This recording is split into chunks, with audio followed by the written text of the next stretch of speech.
ಅಲ್ಲ ಈಗ ನೀವು ಮಾತಾಡ್ತಾ ಮಾತಾಡೋದು ಸ್ವತಂತ್ರ ಇಲ್ಲ, ಏನೋ ಆಗಿದೆ ಮಾತಾಡಿ. ಓಕೆ ಮಾಡುವ ಸರ್, ಆಯ್ತಾ? ಕನ್ನಡಿಗರೇ ನಮಸ್ಕಾರ. ನಾವು ಇವತ್ತು ಕಿರ್ಗಾವಲು ಪೊಲೀಸ್ ಠಾಣೆ ಮುಂದೆ ಇದ್ದೀವಿ. ನನ್ನ ಎಡಭಾಗದಲ್ಲಿರುವಂಥವ್ರು ರಾಜ್ಯಾಧ್ಯಕ್ಷ ದೀಪಕ್ ಅವರು, ಅದೇ ಅವ್ರ ಪಕ್ಕದಲ್ಲಿರುವಂಥವರು ರಘು ಜಾಣಗೆರೆ ಅವರು, ಕಾರ್ಯದರ್ಶರು, ರಾಜ್ಯ ಕಾರ್ಯದರ್ಶಿಗಳು, ಮತ್ತು ಅನೇಕ ಪದಾಧಿಕಾರಿಗಳು, ಮಳವಳ್ಳಿಯ ಕಾರ್ಯಕರ್ತರು ಎಲ್ಲ ಇದ್ದೀವಿ. ಇವತ್ತು ಬೆಳಗ್ಗೆ ಏನು ಮಳವಳ್ಳಿ ಚಲೋ ಅಂತ ಇತ್ತು, ಆ ನಿಟ್ಟಿನಲ್ಲಿ ಒಂದು ಕಾನೂನುಬದ್ಧವಾದ ಹೋರಾಟವನ್ನು ಮಾಡಬೇಕು ಅಂತೇಳಿ ಪೊಲೀಸರಿಂದ ಪರ್ಮಿಷನ್ ತಗೊಂಡು ಇವರು ಒಂದು ಚಲೋ ಕಾರ್ಯಕ್ರಮವನ್ನು ಹಮ್ಮಿಕೊಂಡಿದ್ರು.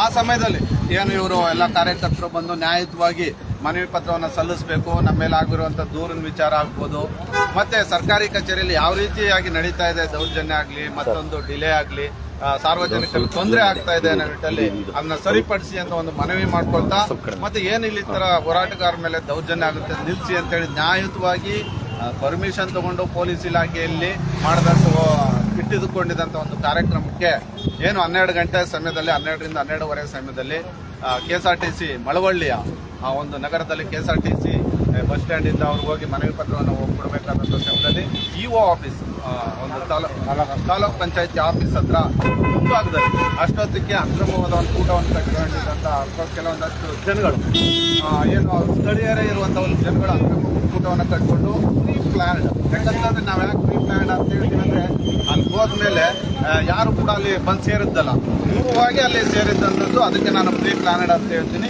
ಅಲ್ಲಿ ಸೇರಿದಂಥ ಸಂದರ್ಭದಲ್ಲಿ ಏನು ಇವರು ಹೋದಂಥ ಮನವಿ ಪತ್ರವನ್ನು ಕೊಡೋದೇ ರೀತಿಯಲ್ಲಿ ಅವರು ದರ್ಶನ ಮಾಡಿದ್ರು. ಆ ಸಂದರ್ಭದಲ್ಲಿ ನಮ್ಮ ಕಾರ್ಯಕರ್ತರಿಗೆ ಹಲ್ಲೆ ಆಗಿತ್ತು. ಆ ಸಂದರ್ಭದಲ್ಲಿ ಇವರು ತಮ್ಮ ಅಭಿವ್ಯಕ್ತಿ ಸ್ವಾತಂತ್ರ್ಯದ ಅಡಿಯಲ್ಲಿ, ಸಂವಿಧಾನಬದ್ಧ ಅಭಿವ್ಯಕ್ತಿ ಸ್ವಾತಂತ್ರ್ಯದ ಅಡಿಯಲ್ಲಿ ನಮಗೆ ಧರಣಿ ಮಾಡುವ ಹಕ್ಕು, ಪ್ರತಿಭಟನೆ ಹಕ್ಕಿದೆ. ಮತ್ತು ಈಗ ದೌರ್ಜನ್ಯ ಮಾಡ್ತಿದೆ, ಅದರ ಬಗ್ಗೆ ನಾನು ಪ್ರಶ್ನಿಸಬೇಕು ಅಂತೇಳಿ ಸಾಕಷ್ಟು ನಮ್ಮ ರಾಜ್ಯಾಧ್ಯಕ್ಷರು ಸೇರಿದಂತೆ ಎಲ್ಲ ಮಾತಾಡಿದ್ರು. ತದನ ಸಂದರ್ಭದಲ್ಲಿ ಅವ್ರ ಕೈ ಮಿಲಾಯಿಸಿ ಮತ್ತೆ ದೈಹಿಕವಾಗಿ ಅಲ್ಲಿಗೆ ಮುಂದಾದ್ರು ಅನ್ನೋ ಒಂದು ಸಂದರ್ಭದಲ್ಲಿ ಪೊಲೀಸರು ಇವ್ರನ್ನ ಡಿಟೆನ್ಷನ್ ಮಾಡಿ ಇವರನ್ನೇ ಕರ್ಕೊಂಡ್ಬಂದು ಕಿರ್ಗಾವಲು ಒಂದು ಪೊಲೀಸ್ ಠಾಣೆ, ಅಂದರೆ ಮಳವಳ್ಳಿಯಿಂದ ಹತ್ತಿರದಲ್ಲಿರುವಂಥ ಮತ್ತೊಂದು ಪೊಲೀಸ್ ಠಾಣೆಯಲ್ಲಿ ಇವ್ರನ್ನ ಇಟ್ಟಿದ್ರು, ಬಂಧಿಸಾಗಿ ಒಂದು 4ರಿಂದ 5 ಅವರ್ ಇಲ್ಲೇ ಕೂಡ ಅವ್ರನ್ನ ಇಟ್ಕೊಂಡಿದ್ರು. ತದನಂತರ ಏನು ಒಂದು ದೂರು ಏನು ಅನ್ಯಾಯ ಆಯಿತು ಅಂತೇಳಿ ಸತೀಶ್ ಅಂತ ಒಬ್ಬರು ದೂರದಾರು ಮಳವಳ್ಳಿ ಅವರು ಬೀದಿ ಯಾವ್ದಪ್ಪ ಪೇಟೆ ಬೀದಿ ಅವರೊಂದು ದೂರನ್ನು ದಾಖಲಿಸೋದಕ್ಕೆ ಬಂದರು. ಅದರಲ್ಲಿ ಅಲ್ಲಿರುವಂಥ ಮೆಟೀರಿಯಲ್ ಆತನೇ ಓದಿ ಹೇಳ್ದಂಥ ಮೆಟೀರಿಯಲ್, ಆತನೇ ಹೇಳಿದಂಥದ್ದು, ಅಲ್ಲಿರುವಂಥ ವಿಚಾರದನ್ನೇ ತಿಳಿಸೋದ್ರೆ ಅದೊಂದು ಕಾಗ್ನಿಸಬಲ್ ಅಫೆನ್ಸು. ಮಹಿಳೆ ಮೇಲೆ ಹಲ್ಲೆ ಆಗಿದ್ದು, ಕೆಂಪಮ್ಮ ಅವ್ರ ಮೇಲೆ ಹಲ್ಲೆ ಆಗಿದೆ, ಅವರು ಟ್ರೀಟ್ಮೆಂಟ್ ತಗೊಳ್ತಾ ಇದ್ದಾರೆ. ಇಂತೆಲ್ಲವೂ ಇದ್ದಂಥ ಸಂದರ್ಭದಲ್ಲೂ ಕೂಡ ಇದನ್ನು ಒಂದು BNSS ಅಲ್ಲಿ ಅವಕಾಶ ಇದೆ, ನಾನು ತನಿಖೆ ಮಾಡ್ತೀನಿ ಅನ್ನೋ ವಿಚಾರನ ಅಲ್ಲಿನ ಪೊಲೀಸ್ ಅಧಿಕಾರಿಗಳು ಹೇಳಿದ್ರು. ಅದನ್ನ ದೂರನ್ನ ಸ್ವೀಕರಿಸಿದ್ರು, ರಿಸೀವ್ ಮಾಡಿಕೊಂಡು ಒಂದು NCR ಮಾಡಿಕೊಂಡು ಏನೋ ಕಳಿಸಿದ್ರು. ಆದ್ರೆ ಇಲ್ಲಿ ಒಂದು ತಾರತಮ್ಯ ಅನ್ನೋ ವಿಚಾರಗಳೆಲ್ಲ ಬಂತು. ಯಾಕಂತ ಹೇಳಿದ್ರೆ ಇಲ್ಲೇ ನೀವೇ ಮತ್ತೆ ಕರ್ತವ್ಯ ಅಡ್ಡಿಪಡಿಸಿದ್ದೀರಿ ಅನ್ನೋ ನಿಟ್ಟಲ್ಲೆಲ್ಲ ಒಂದು ಚರ್ಚೆಯನ್ನ ಅವರೊಂದು ಕ್ರಿಯೇಟ್ ಮಾಡ್ಕೊಳ್ಳೋ ಒಂದು ಭಾವನೆಯಲ್ಲಿ ಇದ್ದಂಥ ವಿಚಾರ. ಯಾಕಂದ್ರೆ ಅದು ಹೇಳ್ತಾ ಇದ್ರೆ ಅವ್ರಿಗೆ ನಾವು ನೇರವಾಗಿ ಹೇಳಿದ್ವಿ, ನಿಮ್ಗೆ ಹೇಳೋದಲ್ಲೇ ಆ ರೀತಿ ಭಾವನೆಯಲ್ಲೇ ಬರ್ತಾ ಇರೋಂಥ ವಿಚಾರ, ಅಲ್ಲಿ ಕಾಣ್ತಿದ್ದ ವಿಚಾರಗಳನ್ನ ನಾವು ಮಂದಟ್ಟು ಮಾಡಿದ್ವಿ. ಇಷ್ಟು ವಿಚಾರ ನಡೀತು. ಈಗ ಅದು 5 ಗಂಟೆ ಮೇಲೆ ಅವ್ರನ್ನ ಹೊರಗಡೆ ಬಿಟ್ಟಿದ್ದಾರೆ, ನಾವು ಹೊರಗಡೆ ಬಂದಿದ್ದೀವಿ. ವಿಚಾರವಾಗಿ ಪೂರ್ಣವಾಗಿ ನಮ್ಮ KRS ಪಕ್ಷದ ಕಾರ್ಯದರ್ಶರಾದಂಥ ರಘು ಜಾಣಗೆರೆ ಅವರು ನಮಗೆ ವಿಚಾರ ತಿಳಿಸ್ತಾರೆ. ಬಹುತೇಕವಾಗಿ ಎಲ್ಲನೂ ನೋಡಿದ್ದೀರಾ. ಬಹಳ ಬೇಸರ, ನೋವು, ದುಃಖ, ಹತಾಶೆ ವಿಚಾರ ಏನಂತ ಅಂದ್ರೆ, ನಮ್ಮ ಮೇಲೆ ಅವರು ಅನ್ಯಾಯ ಮಾಡಿದ್ರು, ದೌರ್ಜನ್ಯ ಮಾಡಿದ್ರು. ಮಳವಳ್ಳಿಲಿರುವಂತಹ ಕೆಲವು ಭ್ರಷ್ಟ ಅಧಿಕಾರಿಗಳು ನಮ್ಮ ಪಕ್ಷದವರು ಅಲ್ಲಿ ಅಭಿಯಾನ ಮಾಡಕ್ ಹೋದಾಗ ಅವ್ರ ಮೇಲೆ ಸುಳ್ಳು ದೂರ ದಾಖಲಿಸಿ ಪೊಲೀಸ್ ಕಂಪ್ಲೇಂಟ್ ಮಾಡಿ ಅವ್ರ ಮೇಲೆ ದೌಲತ್ತು ಮಾಡಿದ ಕಾರಣಕ್ಕಾಗಿ ಏನು ಒಂದು ಪ್ರಜಾಪ್ರಭುತ್ವ ವ್ಯವಸ್ಥೆಯಲ್ಲಿ ಒಂದು ಅದ್ಭುತವಾದಂತಹ ಸಂವಿಧಾನ ಇರುವಂತಹ ಒಂದು ರಾಷ್ಟ್ರದಲ್ಲಿ ನಾವು ನಮ್ಮ ಅಭಿವ್ಯಕ್ತಿ ಸ್ವಾತಂತ್ರ್ಯ ಏನಿದೆ, ನಮ್ಮ ಹಕ್ಕುಗಳೇನಿದಾವೆ, ಆ ಹಕ್ಕುಗಳ ಅನ್ವಯ ನಾವು ಕೆಲಸ ಮಾಡಬೇಕು, ಆ ರೀತಿಯಾಗಿ ಹೋರಾಟ ಮಾಡಬೇಕು ಅಂತ ಹೇಳಿ ನಾವು ಸರಿ ಅಂತ ಹೇಳಿ ಅವ್ರಿಗೆ ಏನು ಈ ತರಕ್ಕೆ ಸುಳ್ಳು ದೂರನ್ನು ದಾಖಲಿಸುವಂತ ಅಧಿಕಾರಿಗಳಿಗೆ ಪಾಠ ಕಲಿಸಬೇಕು, ನಮ್ಮ ಹಕ್ಕುಗಳು ಏನಿದಾವೆ ಅದನ್ನ ನಾವು ಬಳಸಬೇಕು ಅಂತ ಹೇಳಿ ನಾವು ಮಳವಳ್ಳಿ ಚಲೋ ಮಾಡೋದಕ್ಕೆ ಬಂದ್ರೆ, ನಾವು ಶಾಂತಿಯುತವಾಗಿ ಒಂದು 50ರಿಂದ 100 ಜನ ಮಳವಳ್ಳಿ ಪಟ್ಟಣದಲ್ಲಿ ನಡ್ಕೊಂಡು ಅಲ್ಲಿ ಪಂಚಾಯತಿ ಆಫೀಸಿಗೆ ಬಂದ್ರೆ ಅಲ್ಲಿರುವಂತ 10-20 ಗೂಂಡಾಗಳು, ಕೇವಲ ನರೇಂದ್ರ ಸ್ವಾಮಿ ಸಾಕೊಂಡಿರುವಂತ 10-20 ಗೂಂಡಾಗಳು ನಮ್ಮ ಮೇಲೆ ಎರಗಿ ಬೀಳ್ತಾರೆ. ಎಷ್ಟು ಜನ? 40-50 ಜನ ಪೊಲೀಸರ ಸಮ್ಮುಖದಲ್ಲಿ 40-50 ಜನ ಪೊಲೀಸರ ಸಮ್ಮುಖದಲ್ಲಿ 10-20 ಜನ ಕೇವಲ 10-20 ಜನ ನರೇಂದ್ರ ಸ್ವಾಮಿ ಅವರ ಗೂಂಡಾಗಳು, ಅವರ ಅನುಯಾಯಿ ಗೂಂಡಾಗಳು ನಮ್ಮ ಮೇಲೆ ಬಿದ್ದು ನಮ್ಗೆ ಹೊಡೆದು, ಹೆಣ್ಣು ಮಕ್ಕಳಿಗೆ ಹೊಡೆದು, ಎಳ್ದಾಡಿ ಹಲ್ಲೆ ಮಾಡಿ, ಪರ್ಮಿಷನ್ ತಗೊಂಡು ನಾವು ಪ್ರತಿಭಟನೆ ಮಾಡೋದಿಕ್ಕೆ, ಶಾಂತಿಯುತವಾಗಿ ಪ್ರತಿಭಟನಾ ಮೆರವಣಿಗೆ ಮಾಡೋದಿಕ್ಕೆ ಬಂದಿರುವಂತವ್ರ ಮೇಲೆ ದಬ್ಬಾಳಿಕೆ, ದೌರ್ಜನ್ಯ ಮಾಡ್ತಾರೆ. ಅದು ಎಲ್ಲದೂ ವಿಡಿಯೋ ಚಿತ್ರಣ ಆಗಿದೆ. ಯಾರು ಹೊಡೆದ್ರು, ಯಾವ ವ್ಯಕ್ತಿ ಹೊಡೆದ, ಯಾರು ಅಮ್ಮನ್ನು, ಅವ್ವನ್ನು, ಅಕ್ಕನ್ನು, ಸುಳ್ಳೆ ಮಕ್ಕಳು ಅಂತ ಹೇಳಿ ಬೈದ, ಎಲ್ಲ ಇದೆ, ಎಲ್ಲ ಲೈವ್ ಅಲ್ಲಿ ಇದೆ. ಏನ್ ನಡೀತು ಅನ್ನೋದು ಅವೆಲ್ಲವನ್ನ ನೋಡ್ಕೊಂಡಿರುವಂತ ನಮ್ಮ ಪೊಲೀಸರು ವ್ಯವಸ್ಥೆ ಇರುವಂತ ಸಿಸ್ಟಮ್ ಹೇಗಿದೆ ಅಂತಂದ್ರೆ, ಅಲ್ಲಿ ಆ ಗೂಂಡಾವರ್ತನೆ ಮಾಡಿದಂತ ಗೂಂಡಾಗಳನ್ನ ಬಂಧಿಸ್ಲಿಲ್ಲ, ಅವ್ರನ್ನ ಅನ್ನೋ ತಾಕತ್ತನ್ನ ತೋರಿಸಲಿಲ್ಲ ಪೊಲೀಸರು. ಅಂತ ಹೇಳಿ ಅವ್ರನ್ನ ತೆಗಿರೋ, ಸುಮ್ಮನೆ ಇರೋ ಅನ್ನುವಂತ ಒಂದು ಬೆರಳು ತೋರಿಸಿ ಮಂಡ್ಯ ಪೊಲೀಸರು ಮಾತಾಡ್ಲಿಲ್ಲ. ನಮ್ಮನ್ನ ಎತ್ತಾಕೊಂಡು, ನೂಕೊಂಡು, ತೆಳ್ಕೊಂಡು ಪ್ರಾಣಿಗಳ ತರಕ್ಕೆ ನಮ್ಮನ್ನ ಇಲ್ಲಿ ಕಿರ್ಗಾವಲಿ ಕರ್ಕೊಂಡ್ ಬಂದ್ರು. ಮಧ್ಯಾಹ್ನ ಇಂದ ನಾವ್ ಯಾರು ಊಟ ಮಾಡಿಲ್ಲ. ಏನ್ ಊಟ ಮಾಡ್ತೀರಾ, ಏನ್ ತಿಂತೀರಾ, ಏನ್ ತಿಂದ್ ಬದುಕೋದು ಪ್ರಾಣಿಗಳ ತರ? ಅಸಹ್ಯ ನಾವು ಬದುಕ್ತಾ ಇರೋದು. ತಿನ್ ಬದುಕೋದು ಏನಕ್ಕೆ? ಒಂದ್ ಗೌರವ ಇಲ್ಲ, ಒಂದ್ ಬೆಲೆ ಇಲ್ಲ. ಪ್ರಾಣಿಗಳಿಗಿನ್ನ ಕಡೆಯಾಗಿ ನಮ್ಮನ್ನ ನೋಡ್ತಾ ಇರುವಂತ ಒಂದು ರಾಷ್ಟ್ರದಲ್ಲಿ ಏನ್ ತಿನ್ನೋದು ಅಂತ ಹೇಳಿ ನಾವು ತಿಂದೆಲೆ ಇಲ್ಲಿ ಇಲ್ಲ. ನೀವು ನಮ್ಮನ್ನ ವಿನಾಕಾರಣ ತಾರತಮ್ಯ ಮಾಡಿ, ಅವರು ಶಾಸಕರು ಅನ್ಯಾಯಿಗಳು ಅಂತ ಹೇಳಿ ಅವ್ರನ್ನ ಬಿಟ್ಟು ನಮ್ಮನ್ನ ಕರ್ಕೊಂಬಂದಿಲ್ಲಿ ಕೂಡ ಹಾಕಿದ್ರಿ. ಇಲ್ಲಿ ನಮ್ಗೆ ಲೈವ್ ಮಾಡಕ್ ಬಿಟ್ಟಿಲ್ಲ, ಮೊಬೈಲ್ ಕಿತ್ಕೊಂಡ್ರು, ಮೊಬೈಲ್ ಬಳಸಬೇಡಿ ಅಂತ ಹೇಳಿದ್ರು, ನಮ್ಮನ್ನ ಒಳಗಡೆ ಕೂಡ ಹಾಕಿದ್ರು. ಏನಾಗ್ತಿದೆ ಅಂತ ಹೇಳಿ ಅಪ್ಡೇಟ್ ಮಾಡೋದಕ್ಕೆ ಬಿಟ್ಟಿಲ್ಲ. ಯಾವ್ದೋ ನಾಯಿಗಳಿಗೆ ಪ್ರಾಣಿಗಳು ತತ್ತಾರಲ್ಲ ಕವರಲ್ಲಿ, ಕೊಣಿಚೀಲದಲ್ಲಿ, ಆ ತರದ್ದು ನಾಯಿಗೆ ಹಾಕುವಂತ ಊಟ ತಂದು ತಿನ್ನಂತ ಹೇಳಿದ್ರು. ಏನ್ ತಿಂತೀರಾ ಊಟನ?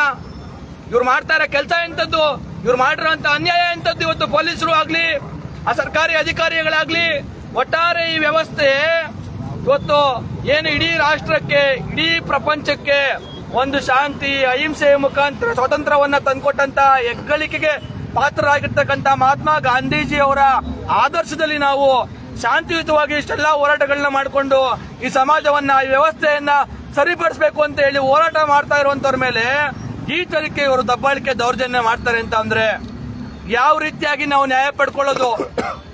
ನಮ್ಮನ್ನ ಇಲ್ಲಿ ಕೂಡಾಕೊಂಡು ಅಲ್ಲಿ ಯಾರ್ಯಾರೋ ಒಂದೊಂದು ಜನ ಪೊಲೀಸರು ಬಿದ್ದೇ ಹೋಗಿದ್ರು.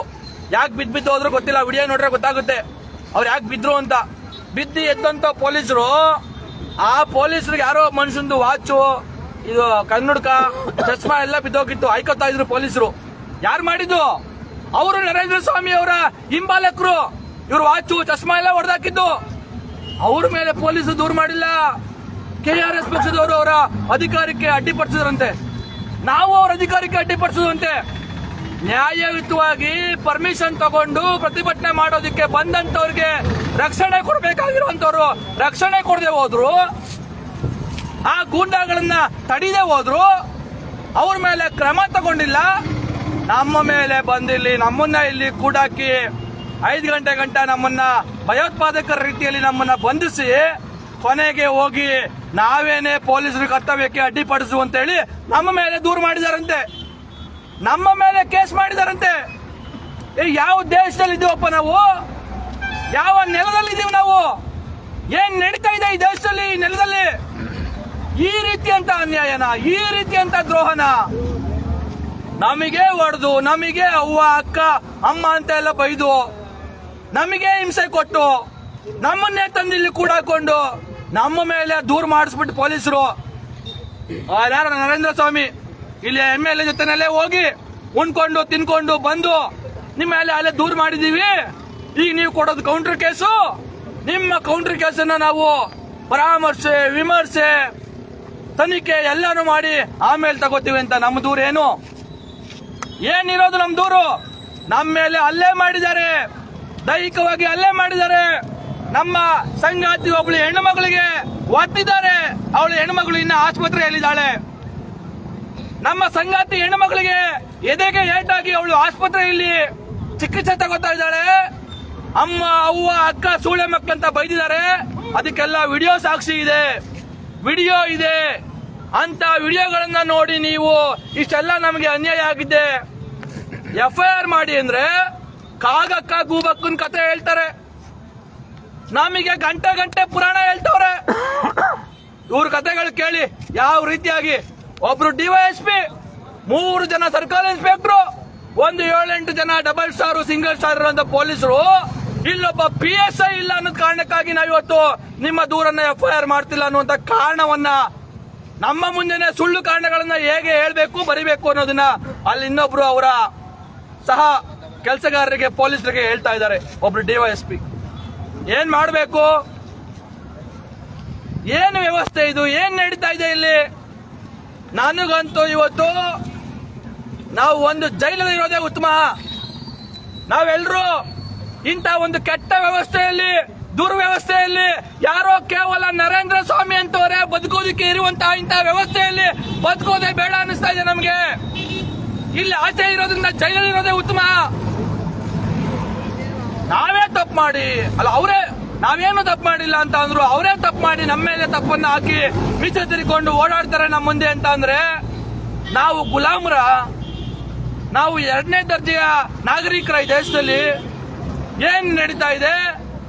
ಅವ್ರದೇ ಪಕ್ಷದ ಮಂತ್ರಿಗಳು, ಕಾಂಗ್ರೆಸ್ ಪಕ್ಷದ ವರಿಷ್ಠರುಗಳು ಸಂವಿಧಾನ ಕಾಪಾಡ್ತೀವಿ, ನಾವು ಈ ದೇಶವನ್ನ ನಾಶ ಮಾಡ್ತಾ ಇರೋರ್ನ, ಹಾಳು ಮಾಡ್ತಾ ಇರೋರ್ಗೆ ಪರ್ಯಾಯವಾಗಿ ದೇಶವನ್ನ ಉಳಿಸ್ತೀವಿ ಎನ್ನುವಂತ ಮಾತನ್ನ ಹೇಳ್ಕೊಂಡಿರುವಂತ, ಓಡಾಡ್ತಾ ಇರುವಂತಹ ವರಿಷ್ಠರಿರುವಂತ ಕಾಂಗ್ರೆಸ್ ಪಕ್ಷದವರು ಮಾಡ್ತಾ ಇರುವಂತದ್ದು ನ್ಯಾಯವಾ?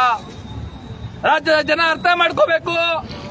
ನಮಗೆ ಜೈಲಿಗೆ ಹೋಗೋದಿಕ್ಕೆ, ಜೈಲಲ್ಲಿ ಇರೋದಿಕ್ಕೆ ಏನೇನು ಸಮಸ್ಯೆ ಇಲ್ಲ. ಇಲ್ಲಿರುವಂತ ಇಂಥ ಕಬ್ಬು ನಾರ್ತಾ ಇರುವಂತ ನ್ಯಾಯವೇ ಇಲ್ಲದಂತ ಈ ನೆಲದಲ್ಲಿ ಆಚೆ ಕಡೆ ಇವತ್ತು ನ್ಯಾಯವೇ ಇಲ್ಲ. ಒಂದ್ಸಾರಿ ಜೈಲಿಗೆ ಹೋಗ್ಬಿಡೋದು ಉತ್ತಮ. ಒಂದೊಂದು ಯೂನಿಫಾರ್ಮ್ ಹಾಕೊಂಡು ಹಿಂಗ್ ಬರ್ತಾರೆ. ಒಂದು ನ್ಯಾಯ ಕೊಡ್ಸೋದಿಕ್ಕೆ ಯೋಗ್ಯತೆ ಇಲ್ವಲ್ರಪ್ಪ ನಿಮಗೆ? ಹಿಂಗ ಮಾಡೋದು? ನಾವೇನಾದ್ರೂ ಗೂಂಡಾಗಿರಿ ಮಾಡಕ್ ಬಂದಿದ್ವಾ? ನಾವೇನಾದ್ರೂ ಮತ್ತು ಪಿಸ್ತೂಲ್ ಹಿಡ್ಕೊಂಡು ಹೋರಾಟ ಮಾಡಕ್ ಬಂದಿದ್ವಾ? ಶಾಂತಿಯುತವಾಗಿ ಹೋರಾಟ ಮಾಡಕ್ ಬಂದವ್ರನ್ನ ಗೌರವದಿಂದ ನಡೆಸ್ಕೊಳ್ಳುವಂತ ಯೋಗ್ಯತೆ ಇಲ್ವಾ ನಿಮಗೆ?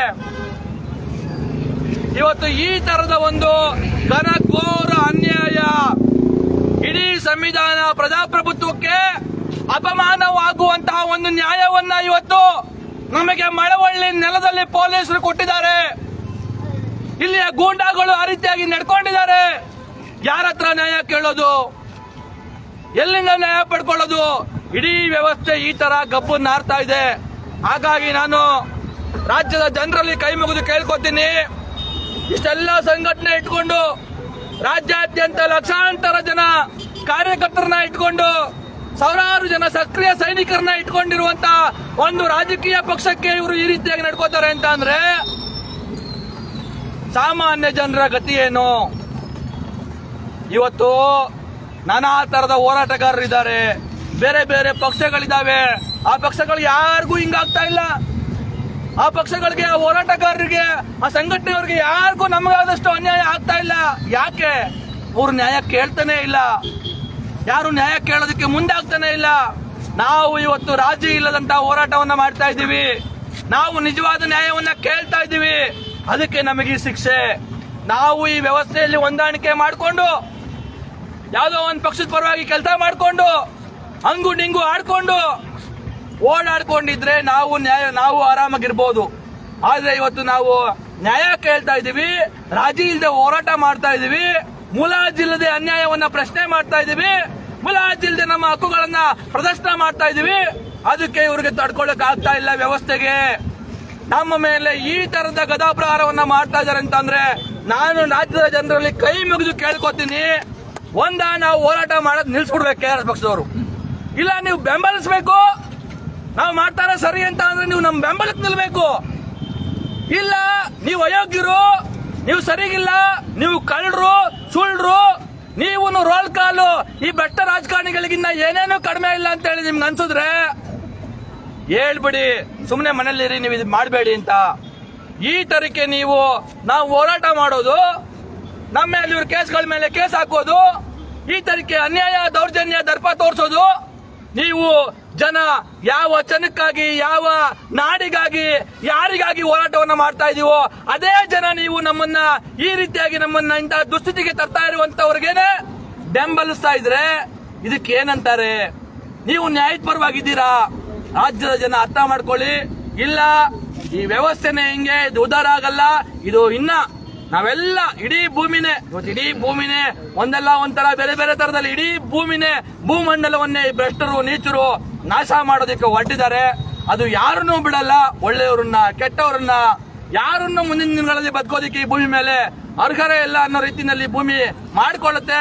ಹಾಗಾಗಿ ಜನ ನೀವು ತೀರ್ಮಾನ ಮಾಡಿ. ಇವತ್ತೇನ್ ಆಗಿದೆಯಲ್ಲ ಮಳವಳ್ಳಿಯಲ್ಲಿ, ಇದು ಯಾವುದೇ ಪಾಕಿಸ್ತಾನ, ಬಾಂಗ್ಲಾದೇಶ ಅಥವಾ ಇನ್ನೊಂದು ಅರಾಜಕತೆಯ ತುಂಬಿರುವಂತಹ ಪ್ರಜಾಪ್ರಭುತ್ವ ಇಲ್ಲದಂತಹ ರಾಷ್ಟ್ರದಲ್ಲಿ ನಡೆಯುವಂತದ್ದೇ ಇವತ್ತು ಮಳವಳ್ಳಿಯಲ್ಲಿ ನಡೆದಿರೋದು. ಪಾಕಿಸ್ತಾನ ಮಾತತ್ರ ಪಾಕಿಸ್ತಾನಕ್ಕಿಂತ ಕಡೆ ಆಗಿಲ್ವಾ ಈ ದೇಶ? ಪಾಕಿಸ್ತಾನಕ್ಕಿಂತ ಕಡೆ ಆಗಿಲ್ವಾ ಇಲ್ಲಿ ಆಡಳಿತ? ಇಲ್ಲಿ ಮಳವಳ್ಳಿಯಲ್ಲಿ ಮಾತತ್ರ ಪಾಕಿಸ್ತಾನ ನಮ್ಮದೇ ಆಳಿಸ್ಕೊಂಡು ಬಿದ್ದಿದೆ, ನಮ್ಮದೇ ಆಳಿಸ್ಕೊಂಡು ಕೂತಿದೆ. ನಾವು ಇನ್ಯಾವುದೋ ದೇಶದ ಬಗ್ಗೆ ಮಾತಾಡ್ಕೊಂಡು ಇಲ್ಲಿ ಕಾಮೆಂಟ್ ಮಾಡ್ಕೊಂಡು ಇದೀವಿ. ನಾವು ಮಾತಾಡ್ಬೋದು, ಇನ್ನ ಬಡ್ಕೋಬಹುದು. ಆದ್ರೆ ಇವತ್ತು ನಾವು ಇಷ್ಟು ದಿವಸ ಮಾತಾಡಿದ್ದು, ಹೋರಾಟ ಮಾಡಿದ್ದು, ಜನರನ್ನ ಎಂಪವರ್ ಮಾಡಿದ್ದು, ಇದ್ಯಾವುದು ಇವತ್ತು ಲೆಕ್ಕಕ್ಕಿಲ್ಲದ ರೀತಿಯಲ್ಲಿ ಈ ವ್ಯವಸ್ಥೆ ವರ್ತಿಸ್ತಾ ಇದೆ ಅಂತ ಅಂದ್ರೆ ನಮ್ಮ ಹೋರಾಟ, ನಮ್ಮ ಕೆಲಸ, ಜನರ ಸಹಭಾಗಿತ್ವ ಇನ್ನ ಎಷ್ಟು ಪ್ರಮಾಣದಲ್ಲಿ ಆಗಬೇಕು ಅನ್ನೋದನ್ನ ನೀವೇ ಡಿಸೈಡ್ ಮಾಡಿ. ಒಟ್ಟಾರೆಯಾಗಿ ಈ ವ್ಯವಸ್ಥೆಯನ್ನ ಬದಲಾಯಿಸೋದ ಅಥವಾ ಹೀಗೇನೆ ಮುಂದುವರಿಸೋದ ಜನರು ನಿಮ್ ಕೈಯಲ್ಲಿದೆ. ನಾವೇನು ನಾನಾಗ್ಲೇ ಹೇಳ್ದಂಗೆ ಇಲ್ಲಿ ಆಚೆ ಕಡೆ ಇರೋದಕ್ಕಿಂತ ನಮಗೆ ಜೈಲಲ್ಲಿ ಇದ್ಬಿಡೋದೆ ಬೆಟರ್ ಅಂತ ಹೇಳಿ ಅನ್ನಿಸ್ತಾ ಇದೆ. ಇವೆಲ್ಲವನ್ನ ನೋಡಿದಂತವ್ರು ನೀವು ರಾಜ್ಯದ ಜನ ಡಿಸೈಡ್ ಮಾಡಿ ಅಂತ ಹೇಳಿ ನಾನು ನಿಮ್ಮೆಲ್ಲರಲ್ಲೂ ಕೈ ಮುಗಿದು ಕೇಳ್ಕೊತ ನನ್ನ ಮಾತನ್ನ ಮುಗಿಸ್ತಾ ಇದ್ದೀನಿ. ನಮಸ್ಕಾರ. ಕರ್ನಾಟಕ ರಾಷ್ಟ್ರ ಸಮಿತಿ ಪಕ್ಷಕ್ಕೆ, ಕೆಆರ್ಎಸ್ ಪಕ್ಷಕ್ಕೆ, ಭ್ರಷ್ಟರೇ, ನಾಡ ಪ್ರೇಮಿಗಳೇ, ಲಂಚ ಮುಕ್ತ ಕರ್ನಾಟಕ, ಭ್ರಷ್ಟಾಚಾರ ಮುಕ್ತ ಕರ್ನಾಟಕ, ಬಸವಣ್ಣನವರ ಕಲ್ಯಾಣ ಕರ್ನಾಟಕ, ಕುವೆಂಪುರವರ ಸರ್ವೋದಯ ಕರ್ನಾಟಕ, ಅಂಬೇಡ್ಕರ್ ಅವರ ಸಮಾನತೆಯ ಕರ್ನಾಟಕ, ಮಹಾತ್ಮ ಗಾಂಧೀಜಿಯವರ ಗ್ರಾಮ ಸ್ವರಾಜ್ಯದ ಕರ್ನಾಟಕ. ಬಂಧುಗಳೇ ನಮಸ್ಕಾರ. ಇಷ್ಟ ತನಕ ಕಾರ್ಯಾಧ್ಯಕ್ಷರಾದಂಥ ರಘು ಜಾಣಗೆರೆ ಅವರು ಇವತ್ತು ಏನೆಲ್ಲ ಆಗಿದೆ ಅಂತ ವಿಚಾರಗಳನ್ನ ಹೇಳಿದ್ರು. ನಾವು ಇಲ್ಲಿಯ ಪೊಲೀಸ್ ಅಧಿಕಾರಿಗಳಿಗೆ ನಡೆದ ಘಟನೆ ಎಲ್ಲ ಅವ್ರಿಗೆ ಗೊತ್ತಿದೆ. ಅವರು ವಿಡಿಯೋ ಮಾಡ್ಕೊಂಡಿದ್ದಾರೆ, ನೋಡಿದ್ದಾರೆ, ಸ್ಥಳದಲ್ಲಿ ಇದ್ರು, ಎಲ್ಲ ಆಗಿದೆ. ಅದಾದ ನಂತರ ದಯವಿಟ್ಟು ಸುಮ್ಮನೆ ಎಲ್ಲ ನಾವು ಮತ್ತೆ ಅವ್ರಿಗೆ ಜ್ಞಾಪಿಸುವಂತ ಪ್ರಯತ್ನ ಮಾಡಿದ್ವಿ. ಅವ್ರ ಕರ್ತವ್ಯ ಏನಿದೆ ಏನು ಇದನ್ನೆಲ್ಲ ಹೇಳಿದೀವಿ. ಆದಾಗ್ಯೂ ಅವರು ಯಾವ ಒತ್ತಡದಲ್ಲಿದ್ದಾರೋ ಏನಿದಾರೋ ಗೊತ್ತಿಲ್ಲ. ಕರ್ತವ್ಯದ ನೆಪದಲ್ಲಿ ಇವತ್ತು ನುಣುಚ್ಕೊಂಡಿದ್ದಾರೆ. ನಾವು ಕಂಪ್ಲೇಂಟ್ ಅನ್ನ ಕೊಟ್ಟಿದ್ದೀವಿ. ಅವ್ರಿಗೆಲ್ಲ ಅವಕಾಶ ಇದೆ FIR ಮಾಡೋದಕ್ಕೆ. FIR ಮಾಡೋದಕ್ಕೆ ಇಲ್ಲ, ನಾವು ಪ್ರಿಲಿಮಿನರಿ ಇನ್ವೆಸ್ಟಿಗೇಷನ್ ಮಾಡ್ತೀವಿ, ನಂತರ ಅವಕಾಶ ಇದೆ ಮಾಡ್ತೀವಿ. ಎಲ್ಲಾ ತರದಲ್ಲಿ ಎಲ್ಲಾ ತರ ಮಾಡೋದಕ್ಕೂ ಅವಕಾಶ ಇದೆ. ನಮ್ಮ ಮೇಲೆ ಕಂಪ್ಲೇಂಟ್ ಬಂದಿದೆ ಅಂದ್ರೆ ಅದನ್ನು FIR ಮಾಡ್ದೇನೆ ಪ್ರಿಲಿಮಿನರಿ ಇನ್ವೆಸ್ಟಿಗೇಷನ್ ಮಾಡ್ತೀವಿ. ಇಷ್ಟೊಂದೆಲ್ಲ ಘಟನೆ ಅವರೇ ಖುದ್ದು ಸಾಕ್ಷಿ ಅಲ್ವಾ? ಕೊಟ್ಟಿರೋದು ಅವರೇನೆ. ಅಲ್ಲಿ ಏನು ಯಾವ ಸಂದರ್ಭಕ್ಕೆ ಬಂದಿದೆ, ಏನಾಗಿದೆ ಅಂತ ಗೊತ್ತು. ಅಲ್ಲಿ ನಾವು ಘಟನೆ ನಡೆದಂತ ಸಂದರ್ಭದಲ್ಲಿ ಎಲ್ಲಾ ರಾಜ್ಯದ ಜನತೆ ಇಲ್ಲಿ ತನಕ ನೋಡಿದೀರಾ, ಕಾಂಗ್ರೆಸ್ನ ಗೂಂಡಾಗಳು ಅಲ್ಲಿ ಇಲ್ಲದೆ ಇದ್ದಿದ್ರೆ, ದೊಂಬಿ ಗಲಾಟೆ ಮಾಡದೇ ಇದ್ದಿದ್ರೆ ನಾವು ಬೇರೆ ರೀತಿ ವರ್ತಿಸ್ತಿದ್ವಾ? ನಾವೇನು ಮಾಡಿಲ್ಲ ಒರೆಸುವಂತದಕ್ಕೆ. ನಾವು ಅವ್ರಿಗೆ ತಡೆ ಒಡ್ಡುವಂತ ಪ್ರಯತ್ನ ಶಾಂತಿಯುತವಾಗಿ ನಿಂತ್ಕೊಂಡಿದ್ವಿ. ನಮ್ಮನ್ನೇ ತಳ್ಳಾಟ ಮಾಡ್ತಿದ್ರು. ನಾವು ಆಯ್ತು ಹೊರಡೋಣ ಅಂತ ಅನ್ನೋಂಥ ಸ್ಥಿತಿನಲ್ಲಿ ಇವರು ನಮ್ಮನ್ನ ಇಲ್ಲಿ ಎತ್ತಾಕೊಂಡ್ ಬಂದಿದ್ದಾರೆ. ಹೇಳಿದ್ರೆ ಇನ್ನೊಂದು ಏನೇನೋ ಕಾಗಕ್ಕ ಗೂಬಕ್ಕನ ಕತೆ ಹೇಳ್ತಿದ್ದಾರೆ. ಅದಂಗೆ ಇದಂಗೆ ಕಾನೂನು ಕತೆಗಳು ನಮಗೆ ಹೇಳೋದಕ್ಕೆ ಬರ್ತಿದ್ದಾರೆ. ಹೇಳಿ, ಅವ್ರಿಗೆ ಅವಕಾಶಗಳಿದಾವೆ, ಅವ್ರವ್ರದ್ದು ಸ್ವಾತಂತ್ರ್ಯ. ನಾವು ನಮ್ಮ ಸ್ವಾತಂತ್ರ್ಯವನ್ನು ಬಳಸ್ಕೊಂಡು ಮಾತಾಡ್ತೀವಿ. ಇವತ್ತು ದೇಶದಲ್ಲಿ, ಕರ್ನಾಟಕದಲ್ಲಿ ಒಂದರಲ್ಲೇ ಅಲ್ಲ ದೇಶದಲ್ಲೂ ಆಗ್ತಿದೆ. ದೇಶದಲ್ಲಿ ಬೇರೆ ಬೇರೆ ರೀತಿ ಆಗ್ತಿದೆ ಅಂತ ಅಂದ್ಬಿಟ್ಟು ಕರ್ನಾಟಕದ ಕಾಂಗ್ರೆಸ್ ಲೀಡರ್ಗಳು, ಮುಖ್ಯಮಂತ್ರಿಗಳ ಆದಿಯಾಗಿ ಏನೆಲ್ಲ ಪುಂಖಾನುಪುಂಖವಾಗಿ ಊದ್ತಾ ಇದ್ದಾರೆ. ಆದ್ರೆ ಈ ನೆಲದಲ್ಲಿ ಏನಾಗ್ತಿದೆ ಅಂತ ಅಂದ್ಬಿಟ್ಟು ಗೊತ್ತಿಲ್ವಾ ಅವ್ರಿಗೆ? ಸಚಿವರಾದಂತ ಪ್ರಿಯಾಂಕ್ ಖರ್ಗೆ ಅವರೇ, ದಯವಿಟ್ಟು ಸಾಮಾನ್ಯ ಜನರ ಹತ್ರ ಗಮನ ಕೊಡಿ. ನೀವು ದಿನ ಬೆಳಗಾದ್ರೆ RSS ಅವ್ರ ಬಗ್ಗೆ ಇನ್ನೊಬ್ರ ಬಗ್ಗೆ ಮಾತಾಡ್ತಿದ್ದೀರಾ, ಮಾತಾಡಿ, ಆಯ್ತು, ಅದು ನಿಮ್ದು ಕರ್ತವ್ಯದ ಒಂದು ಭಾಗ. ಆದ್ರೆ ಪ್ರತಿದಿನ ರಾಜ್ಯದ ಮೂಲೆ ಮೂಲೆಗಳಲ್ಲಿ ಪ್ರತಿ ಹಳ್ಳಿಗಳಲ್ಲೂ ದರ್ಪ ದೌರ್ಜನ್ಯ ಈ ತರದ್ದು ನಿರಂತರವಾಗಿ ನಡೀತಾ ಇದಾವೆ. ಇದ್ರ ಬಗ್ಗೆ ಏನ್ ಮಾಡ್ತಿದ್ದಾರೆ ನಿಮ್ಮ ಪೊಲೀಸ್ ಇಲಾಖೆ? ಏನ್ ಮಾಡ್ತಿದ್ದಾರೆ? ಕಾನೂನಿನ ಒಳಸುಳಿಗಳಲ್ಲಿ ನೀವು ನುಣುಚ್ಕೊಳ್ಳುವಂತ ಪ್ರಯತ್ನವನ್ನ ಯಾಕೆ ಮಾಡಿಸ್ತಾ ಇದ್ದೀರಾ? ಇದಕ್ಕೆ ತಡೆ ಹಾಕಿ. ಇಲ್ಲದೆ ಇದ್ರೆ ಇದು ಬನಾನಾ ರಿಪಬ್ಲಿಕ್ ಈಗ ಆಗೋಗಿದೆ, ಮುಂದಕ್ಕೆ ಇನ್ನೂ ಹದಗೆಟ್ಟು ಹೋಗುತ್ತೆ. ಕಾನೂನಿಗೆ ಬೆಲೆನೇ ಇಲ್ಲ ಇಲ್ಲಿ. ಕಾನೂನನ್ನ ಪಾಲಿಸ್ತೀವಿ, ನಾವು ಗೌರವ ಕೊಡ್ತೀವಿ ಅಂತ ಅನ್ನೋರ್ಗೆ ಇಲ್ಲಿ ಇನ್ನೂ ದಮನ ಮಾಡುವಂಥದ್ದು, ಅವ್ರನ್ನ ಹತ್ತಿಕ್ಕುವಂತ ಒಂದು ಕೆಲಸವನ್ನ ಇಲಾಖೆ ವ್ಯವಸ್ಥೆ ಮಾಡ್ತಾ ಇದೆ. ಇದು ಬಹಳ ದಿನ ಮುಂದುವರಿಯೋದಿಲ್ಲ. ಮುಂದುವರೆದ್ರೆ ದೇಶ ಶಾಂತಿಯುತವಾಗಿ ಇರೋದಿಲ್ಲ. ದಯವಿಟ್ಟು ಸಚಿವರಾದಂಥ ಪ್ರಿಯಾಂಕ್ ಖರ್ಗೆ ಅವರು ಇದನ್ನ ಗಮನಿಸಬೇಕು. ರಾಜ್ಯದಲ್ಲಿ ಏನ್ ನಡೀತಾ ಇದೆ, ಪೊಲೀಸ್ ಇಲಾಖೆ ಏನ್ ಕೆಲಸ ಮಾಡ್ತಿದೆ, ಎಷ್ಟು ಎಫಿಷಿಯೆಂಟ್ ಆಗಿದೆ, ಎಷ್ಟು ಕೇಸ್ಗಳು ಬರ್ತಿದಾವೆ, ಎಷ್ಟು ಸುಳ್ಳು ಪ್ರಕರಣಗಳಾಗ್ತಿದಾವೆ, ದಯವಿಟ್ಟು ಗಮನಿಸಿ. ಹೋರಾಟಗಾರರ ಮೇಲೆ ಎಷ್ಟು ಪ್ರಕರಣಗಳಾಗ್ತಿದಾವೆ ಅಂತ. ಇದು ನಿನ್ನೆ ಮೊನ್ನೆದಲ್ಲ. KRS ಪಕ್ಷದವ್ರ ಮೇಲೆ ಇವತ್ತು 300 ಗಡಿ ದಾಟ್ಬಿಟ್ಟು ಪ್ರಕರಣ ಆಗಿದೆ. ಇವತ್ತು ಇನ್ನೊಂದು ಸೇರ್ಕೊಂಡಿದೆ. ನಮ್ಗೇನು ಹೊಸದಲ್ಲ, ನಾವ್ ಎದುರಿಸ್ತೀವಿ, ಅದಕ್ಕೆ ನಾವು ಭಯ ಪಡ್ತಿಲ್ಲ. ವ್ಯವಸ್ಥೆ ಹಿಂಗಾಗ್ತಿದೆಯಲ್ಲ ಅಂತ ಅಂದ್ಬಿಟ್ಟು ನಾವ್ ಹೇಳ್ತಿರೋಂಥದ್ದು. ಇವತ್ತು ನಮ್ಮ ಮೇಲಾಗುತ್ತೆ, ಬೇರೆಯವ್ರ ಮೇಲೂ ಆಗುತ್ತೆ. ನಾಳೆ ಬೆಳಗ್ಗೆ ಒಂದ್ ಮಾತು ಹೇಳಿದ್ದೆ, ಇವತ್ತು ನಾವಿಲ್ಲಿ ನಿಂತಿರ್ತೀವಿ, ನಮ್ಮ ಮನೆ ದಾಖಲೆ ಎಲ್ಲ ಇದೆ, ಫೋರ್ಜರಿ ಮಾಡ್ಬಿಟ್ಟು ಮನೆಯಲ್ಲಿ ಆಚೆ ತಳ್ಬಿಟ್ಟು ಇದು ನನ್ನ ಮನೆ ಅಂತ ಅಂದ್ಬಿಟ್ಟು ಕೂತ್ಕೋತಾರೆ. ಪೊಲೀಸ್ ಹೇಳಿದ್ರೆ ಅವ್ರು ಒಳಗಡೆ ಪ್ರಕರಣ ನಡೆದಿದೆ ಬೆಂಗಳೂರಲ್ಲಿ. ಕಲಗಟ್ಪುರದ ಪೊಲೀಸ್ ಸ್ಟೇಷನ್ ಅಲ್ಲಿ ಬೀಗ ಹೊಡೆದ್ಬಿಟ್ಟು ಒಳಗಡೆ ಹೋಗಿ ಕೂತ್ಕೊಂಡಿರೋರು ಆರಾಮಾಗಿ ಮನೆಯಲ್ಲಿದ್ದಾರೆ. ಮನೆ ಓನರ್ ಆಚೆ ಒದ್ದಾಡ್ತಿದ್ದಾರೆ, ಮನೆ ಇಲ್ದೇನೆ ಬೀದಿನಲ್ಲಿ ಓಡಾಡ್ತಿದ್ದಾರೆ. ಪ್ರತಿಯೊಬ್ಬರಿಗೂ ಹಿಂಗೆ ಆಗುತ್ತೆ. ವ್ಯವಸ್ಥೆ ಆ ರೀತಿ ಆಗ್ತಾ ಇದೆ. ದಯವಿಟ್ಟು ಎಚ್ಚರಿಕೆಯಿಂದ ವರ್ತಿಸಿ, ಪ್ರಶ್ನೆ ಮಾಡಿ.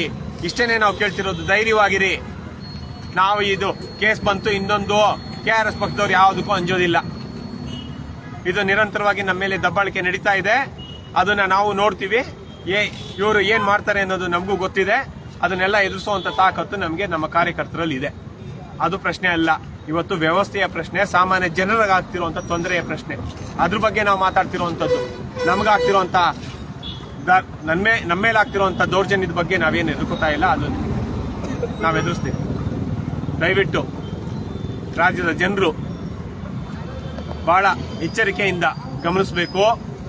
ಯಾರ ಪರವಾಗಿ ನಿಲ್ಲಬೇಕು, ಅನ್ಯಾಯದ ಪರವಾಗೋ ನ್ಯಾಯದ ಪರವಾಗೋ ಅನ್ನೋದು ತೀರ್ಮಾನ ಆಗ್ಬೇಕು. ನೀವು ಅನ್ಯಾಯದ ಪರವಾಗಿ ಮುಂದೆನೂ ನಿಲ್ತೀವಿ ಅಂತ ಅಂದ್ರೆ ನಿಮಗೂ ನ್ಯಾಯ ಸಿಗೋದಿಲ್ಲ. ಇಷ್ಟೇನೆ. ಪ್ರತಿದಿನ ನಿಮಗೆ ಏನೋ ಒಂದು ಲಾಭ ಬರುತ್ತೆ, ಇನ್ನೊಂದು 100 ರೂಪಾಯೋ 200 ರೂಪಾಯೋ ಮಾಂಸನೋ 500 ರೂಪಾಯೋ ಓಟಿನ ದಿನ ಬರುತ್ತೆ ಅನ್ನೋದು ಅಲ್ಲ. ನಿಮಗೆ ಏನೇನೆಲ್ಲ ಸರ್ಕಾರಿ ಕಚೇರಿಗಳಲ್ಲಿ ಎಷ್ಟು ಅನ್ಯಾಯ ಆಗ್ತಿದೆ, ಎಷ್ಟು ಲಂಚ ಕೊಡ್ತಿದ್ದೀರಾ, ಅದಕ್ಕೆ ಎಷ್ಟು ನಿಮ್ಮ ದುಡಿಮೆಯ ಹಣ ಹೋಗ್ತಿದೆ, ನೀವು ಎಷ್ಟು ಜೀತದಾಳುಗಳ ತರ ಜೀವನ ಪೂರ್ತಿ ದುಡಿಮೆ ಮಾಡಬೇಕು ಅನ್ನೋದನ್ನ ಯೋಚನೆ ಮಾಡಿ. ನೀವು ದುಡ್ದಿದ್ದೆಲ್ಲ ಬರೀ ಲಂಚ ಕೊಡುವಂಥದ್ದು, ಸರ್ಕಾರಿ ಆಸ್ಪತ್ರೆ ಸರಿ ಇಲ್ದೇನೆ ಖಾಸಗಿ ಆಸ್ಪತ್ರೆಗಳಿಗೆ ಲಕ್ಷಾಂತರ ರೂಪಾಯಿ ಕಟ್ಟುವಂಥದ್ದು, ಸರ್ಕಾರಿ ಶಾಲೆ ಸರಿಯಾಗಿಲ್ದೇನೆ ಖಾಸಗಿ ಶಾಲೆಗಳಿಗೆ ಓದಿಸಿ ಸರ್ಕಾರಿ ಲಕ್ಷಾಂತರ ರೂಪಾಯಿ ತಿಂಗಳಿಗೆ ವರ್ಷಕ್ಕೆ ಫೀಸ್ ಕಟ್ಟುವಂಥದ್ದು ಹೀಗೆ ನಡೀತಾ ಇರುತ್ತೆ. ದೊಡ್ಡ ದೊಡ್ಡ ಸ್ಕೂಲಲ್ಲಿ ದೊಡ್ಡ ದೊಡ್ಡ ಆಸ್ಪತ್ರೆಯಲ್ಲಿ ತೋರಿಸಿದೆ ಅಂತ ಅಂದ್ಬಿಟ್ಟು ನೀವು ಅನ್ಕೊಳ್ಬಹುದು. ಅದಲ್ಲ. ಸರಿಯಾದ ಎಜುಕೇಶನ್ ಸಿಗ್ತಿದ್ಯಾ? ನಾವು ಕಟ್ಟುವಂತ ತೆರಿಗೆಗೆ ನಮಗೆ ಉಚಿತವಾಗಿ ನ್ಯಾಯಬದ್ಧವಾಗಿ ತೆರಿಗೆಗೆ ತಕ್ಕನಾಗಿ ಒಂದು ಶಾಲೆಗಳಿದಾವ, ಸರ್ಕಾರಿ ವ್ಯವಸ್ಥೆ ಇದೆಯಾ, ಸರ್ಕಾರಿ ಆಸ್ಪತ್ರೆ ಇದೆಯಾ ಅನ್ನೋದು ಇವತ್ತು ಪ್ರಶ್ನೆ. ಅದ್ರ ಬಗ್ಗೆ ಯೋಚನೆ ಮಾಡಿ. ಇಲ್ಲದೆ ಇದ್ರೆ ನೀವು ದುಡಿತಾನೆ ಇರ್ತೀರಾ, ಇನ್ನೊಬ್ರು ಮೇಲೆ ಹೋಗ್ತಾನೆ ಇರ್ತಾರೆ. ಅವರು ಎಲ್ಲಾ ಜಮೀನುಗಳು ಇವತ್ತು ಒತ್ತುವರಿ ಮಾಡ್ಕೋತೀವಿ. ಒಬ್ಬ ಬಡ ಕೂಲಿ ಕಾರ್ಮಿಕ ಅಥವಾ ರೈತ ಜಮೀನ್ ಇಲ್ದೇನೆ, ಮನೆ ಕಟ್ಕೊಳಕ್ಕಿಲ್ದೇನೆ ಎಲ್ಲಾದ್ರೂ ಹೋಗಿ ಇವತ್ತು ಸರ್ಕಾರಿ ಜಮೀನು ಉಳ್ಕೊಂಡಿದ್ರೆ ಅಲ್ಲಿ ಮನೆ ಕಟ್ಕೊಳ್ಳುವಂತದಕ್ಕೆ ಅವಕಾಶಗಳಿರ್ತಾವೆ, ಉಳುಮೆ ಮಾಡೋದಕ್ಕೆ. ಸರ್ಕಾರಿ ಜಮೀನೇ ಇಲ್ಲ, ಎಲ್ಲೋ ಕಟ್ಕೋತೀರಾ, ಗುಡಿಸ್ಲಾಕೋತೀರಾ, ಇನ್ ರೋಡ್ಗೆ ಬರ್ಬೇಕಷ್ಟೇನೆ. ಆ ರೀತಿ ಆಗಿದೆ ಇವತ್ತು ಪರಿಸ್ಥಿತಿ. 1 ಇಂಚು ಭೂಮಿ ಇಲ್ದೇನೆ ಎಲ್ಲಾ ಸರ್ಕಾರಿ ಜಮೀನುಗಳನ್ನ ಹೊಡ್ಕೊಳ್ತಾ ಇದ್ದಾರೆ. ಇದ್ರ ಬಗ್ಗೆ ನಾವು ಪ್ರಶ್ನೆ ಮಾಡ್ತಿರುವಂತದ್ದು. ದಯವಿಟ್ಟು ಗಮನಿಸಿ. ನಿಮಗೆ ಆಯ್ಕೆ ಇರೋದು ಎರಡೇ, ನ್ಯಾಯ ಅನ್ಯಾಯ. ಯಾವ್ದು ಆಯ್ಕೆ ಮಾಡ್ಕೊಳ್ತೀರಾ ನಿಮಗ್ ಬಿಟ್ಟಿರೋದು. ವಂದನೆಗೆ ನಮಸ್ಕಾರ. ಕರ್ನಾಟಕ ರಾಷ್ಟ್ರ ಸಮಿತಿ ಪಕ್ಷಕ್ಕೆ ಬಿಡುಗಡೆ ಬಿಡುಗಡೆ ಬಿಡುಗಡೆ ಬಿಡುಗಡೆ ಬೆಂಬಲಿಸಿ ಬೆಂಬಲಿಸಿ ಬೆಂಬಲಿಸಿ ಬೆಂಬಲಿಸಿ ಓಟು ಮಾಡಿ ಡೊನೇಟ್ ಮಾಡಿ ಓಟು ಮಾಡಿ ಪಕ್ಷಕ್ಕೆ, ಕೆಆರ್ಎಸ್ ಪಾರ್ಟಿಗೆ, ಕರ್ನಾಟಕ ಮಾತೆಗೆ, ಸಿರಿಗನ್ನಡಂ ಗೆಲ್ಗೆ.